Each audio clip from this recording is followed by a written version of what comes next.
So this is a BBSRC I had welded to fill in some curb rash, and there was some porosity in the weld, which kind of sucks. Overall, not great welding, but for how deep this curb rash was, this is 1,000 times better. But obviously, we can't powder coat over that. You're gonna see all that.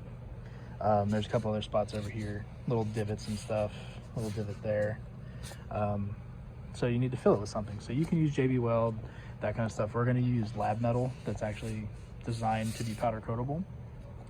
And we're basically going to Bondo these spots, let it dry, and then try to reshape it. So I'm going to crack the stuff open and smear it in there. I clearly wasn't paying attention. I ordered the wrong shit. It's the right stuff, wrong size. Luckily we're in the shop and not the bedroom, so size doesn't matter here. So we got to stir this stuff up. There's like a layer of solids in there that I think is like the aluminum. So we got to stir it up real good, and then we can use it. So try to stir it up until it's like one gelatinous blob. You don't feel like you're digging in mud and hitting a rock, and you're not getting chunks everywhere. Once you have it stirred up thoroughly, you can take some, just give her a little skim coat.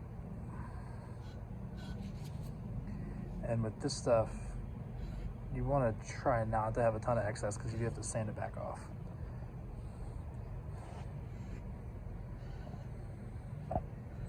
Happy little spoke. This one is exceptionally bad. If I'm remembering right, this one was like every spoke but one had curb rash on it. So I'm going to fill all this and let it dry. So one thing that's convenient with this stuff is it does dry to the touch pretty quick.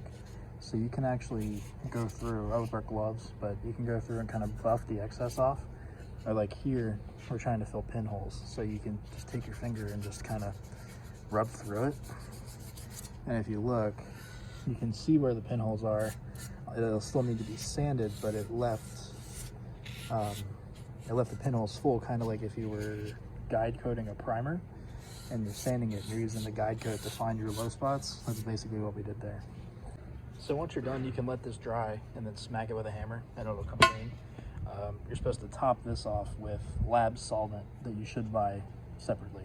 So I'm going to grab some of that, we'll pour it in. You just want to pour enough in that it's barely submerged. And then I usually go back and scrape all this junk out of here.